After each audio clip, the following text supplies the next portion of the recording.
of course, they knew that my baby was already distressed and they had to perform the surgery somehow, and I wasn't ready to push.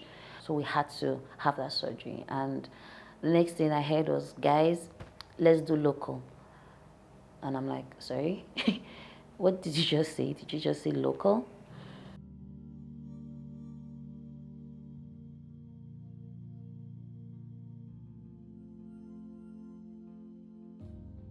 Found out that my husband and I realized that I wasn't able to take in maybe like the first 2, 3 months. And in addition to that, I realized that I hadn't seen my period for like, I think we got married in July, and I didn't see my period from maybe like August or something.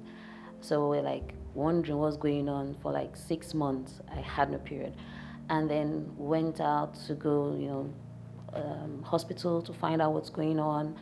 And we got to this what do you call the hospital? This IVF hospital somewhere on the island, and the man is like, "Oh, everything is fine.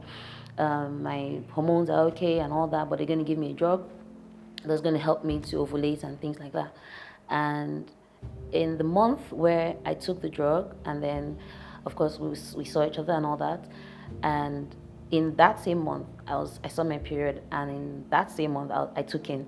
So it was like one period after marriage, and then pregnancy next. So that was pretty interesting, because that was like December of that year, and I got pregnant. I got to the hospital. Everything was fine. Everything looked good. And it was a smooth ride. I wasn't one of the women that would have all the morning sickness and all that, but I was seriously eating. So that happened, and I was adding a lot of weight.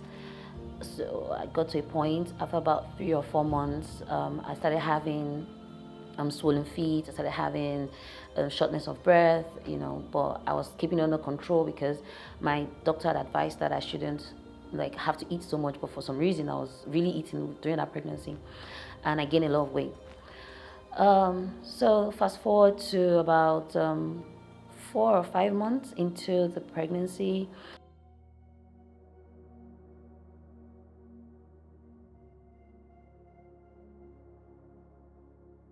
We were so excited. We were looking like we want to go and check for the sex of the child. And so we went to the first hospital, and they told us it was a girl. We're like, oh, fantastic. We started shopping for a girl child and everything. And the following month, I went for my antenatal, and the doctor was like, oh, it's not a girl, it's actually a boy. And we're like, ah. Well, we went a couple of months ago or something, and they're like, oh, this is a girl, and now it's a boy. Are you sure of what's happening? And they're like, oh, this child is not turning to face so that he can actually see the sex, but from what they can see, it's probably a boy. And that was what the person said the first time in the other hospital, when they said it was a girl. So went on. We're like, okay, boy it is. Okay, let's keep cruising. Sometime in, and my baby was growing fine. We're having a very good pregnancy. I wasn't hospitalized for so long. Maybe when I had a little bit of high blood pressure, I would go to the hospital. They would give me drugs and sort it out. I'll take some bed rest and everything. That period I was working, and I always used to shuttle states for my job. So that happened. And then one day I went for my antenatal sometime in July of 2012. By this time I was about, I was supposed to be due in September. So I think I was about 8 months gone or something.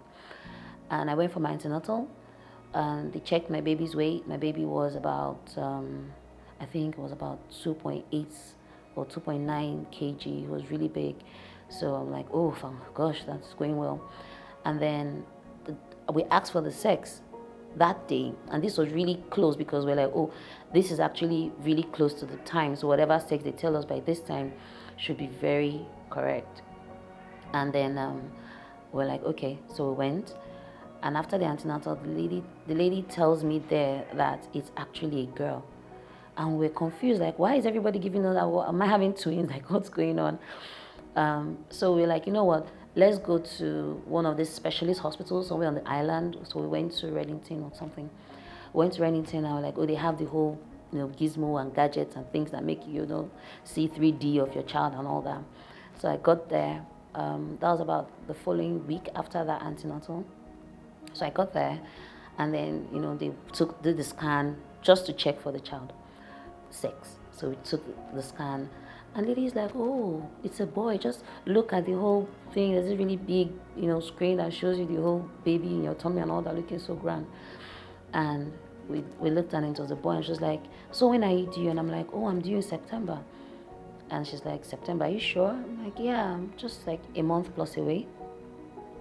And then she goes back and she gives me this paper and she says, "Just give this to your doctor." And I'm like, "Okay, no problem." So I didn't go to the doctor that day. I went the next day because that was evening. So I went the next day. I went to give my gynae the letter that she gave me, and he read it and he's like, "Okay, you need to go and do another test now." And I'm like, "Okay, what's this test for?" He's like, "Just go and do the test, and let me have the results. You need to come back with the results." I started to panic. I was like, "Okay, what's going on?"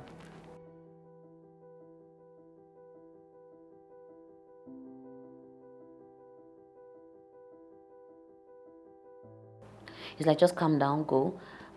So I went. My husband and I went to the hospital that he referred us to. We got to the hospital somewhere in Surulere. My hospital was on the island. I went to Surulere. We got there. The guy did the test, whatever he was checking, and when he was done, he said I had to go back to my hospital immediately and give my doctor the letter. And I was trying to ask what's going on, and curiosity, I wanted to open the letter, but at the same time, I didn't want to scare myself to bits. So I was like, I'm not just going to open this thing. Let me just get there and give it to him, whatever it is, to sort it out at a point. So I got to the hospital that same evening. I went back there, and on getting there, the doctor is like, "I can't go back home." I'm like, "Okay, why?" Like, what's going on? And he's like, "Oh, that my baby is reducing in weight." Because he's followed me from the inception, like all the way down to where I am, so he knows like how my baby's been growing. And I'm like, "Okay, what do you mean?" He said, "There's a condition called IUGR." Like, what does IUGR mean? I know for sure that I've read a lot of books on pregnancy, and I never saw those 4 letters anywhere. So I'm like, okay, what is going on here? I checked it out, and intrauterine growth restriction. I'm like, what in the world does that even mean? And then, of course, you know how Google does, just scares the living daylight out of you. And then I'm checking, and the doctor is telling me that my baby was dropping in weight, and my water percentile was also really low. It was almost getting below 5 percentile. Now, I didn't understand anything he was saying because I was already in panic mode. So my husband at the time was like, "Just calm down, just take it easy." We started to call and everything. And I had to be hospitalized that same day. As of that Friday, my baby had dropped maybe 400 grams from the last time we had an antenatal. So he was maybe squaring about 2.4, 2.5. So I even had a little bit of hope that, okay, maybe, it will just come down, slowly. And then I asked why I had to be hospitalized. Why can't I have a surgery and all that immediately and everything? And they were like, they had to give me injections and drugs or something so that the baby would have a very good heartbeat, his lungs would be fine and all that. And then the anesthetic will be available on Monday. So I said, okay. So I got into the hospital that day. Was really scared because I didn't know what was happening and I didn't know how far this was going to go. And I was in hospital Saturday, Sunday. And then Monday morning, time for delivery, I had a CS select. So I'm like, okay, I'm going to have a CS. And you know how we do, women, we're kind of like reading all the books, trying to know if we're going, I was wondering if I was going to do the operation myself. So I thought of everything and I signed, and I was going to have a CS and I was going to have an epidural. And I got into the operating theater that morning, very early in the morning, and I sat down. I was ready to give birth. Okay, let's do this. The lady comes in and she starts to try and give me the epidural injection on my back. and she's going through my spinal cord like maybe I'm supposed to like one after the other, like through each cord, and the needle isn't able to pass through. So I'm like, okay, what's going to happen? So we sat down there. I held myself, bent over, and she's going in, coming out, going in, coming out. She's trying to put the injection in, and it wasn't going through. And for some reason, I think maybe, I don't know why that happened. But at the time, I was like, oh my God, I've added so much weight. This is not happening, and that happened. And of course, they knew that my baby was already distressed, and they had to perform the surgery somehow, and I wasn't ready to push because this was in August and I was due September. So I wasn't even ready to push at all. So we had to have that surgery. And the next thing I heard was, guys, let's do local. And I'm like, sorry? What did you just say? Did you just say local?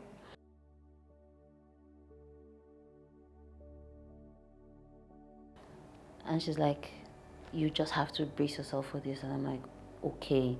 Now, in all the books, in all the Wikipedia, in all the Google, nothing prepared me for local surgery. I never thought I would even, be on that route. And I laid down. They held my two hands to the side. She was right by my right-hand side because she had to put they couldn't give me the full anesthesia because of the baby, so they had to just numb the place where they were going to cut. So I had doctors on all my sides. They had to ask my husband to leave as well, leave the theater. So she was on my right-hand side. There was a syringe just like on standby on my vein right here, and she was holding it to my right. And there was a doctor to my left because he was trying to hold her hand as well. And then they had the doctor who was going to perform the surgery. And the next thing I knew was he just took something like a gauze, or I don't know what to call that thing, and then dabbed it in something and just numbed the place they were going to cut. And the next thing I just felt this really cold slice. I'm laughing now, but it wasn't really funny then. Right across my tummy. And I think that was the beginning and the end of maybe like 10 seconds of extreme pain, because they could only numb the place where they're gonna cut, and I had to feel a bit of every other thing. So I know that after he cut me, the point at which he reached into my tummy, like to bring out the child, I was like, Jesus, like, I didn't know that I had so much force that this hand kind of like went my tummy, and there was blood. So I was like, Jesus, I was just screaming. And then that was to show how fast it was. Like, he reached in, I felt that hand, like that pain. Nothing can prepare me, anyone, for that. I don't know how people go through surgeries, but God have mercy, it was horrible. And it was like maybe 5-10 seconds. Immediately that happened, I didn't even hear my baby cry. But according to them, immediately he reached in, he kind of like brought my baby out, and he started to cry immediately. But she on standby just kind of like dosed me the full anesthesia immediately because of the pain and all that. So I didn't hear my baby cry. But according to the story, when I woke up, he cried immediately. He came out, and I was crying for a long time. But I was in that place, like the pain was crazy. I had never ever felt like that before for any reason whatsoever. I don't think there's any reason to feel that way. And I was dozed out almost immediately that happened. So yeah, that happened. I was stitched back up. I'd lost a little bit of blood. When I woke up, I was being moved from the first gunny to like the second table. That was when I woke up, when they were moving me like from table. So I kind of just looked back, and I'm like, Jesus Christ, there was blood everywhere. I didn't even want to see that. I just wanted to be out of that place, because God knows that I would have even died on the sight of seeing if that all came from me. And there was, a lot of things on the floor, and so I just walked out. I just went out into that table. So they rolled me out, and I went into the room, and I asked, how is he doing, like my son and everything. They're like, oh, everybody was telling me he's fine, he's fine. Like, okay, he's fine. Where is he? I would like to see him, crying out loud. And then I saw my son. My son was like the size of my palm. He was really, really small. I promise you, like, nothing could fit. Even the tiniest of Pampers was too big. My son was born at 1.75 kg. He was really, really small, but he was a very healthy child. His lungs were okay, his heart was okay. The doctor assessed him. He didn't need to be in ICU or anything. He didn't have to be in an incubator or anything. So he came out very okay, absolutely good. So when I asked to see him, and they're like, oh, they have to put him, because he was jaundiced. That was the only thing that he had. So I went there and I saw him in the jaundice cube lights and all that. And I got there, and when I saw how tiny he was, I freaked out. I was like, oh my goodness, this is like the smallest child I've ever seen in my whole life.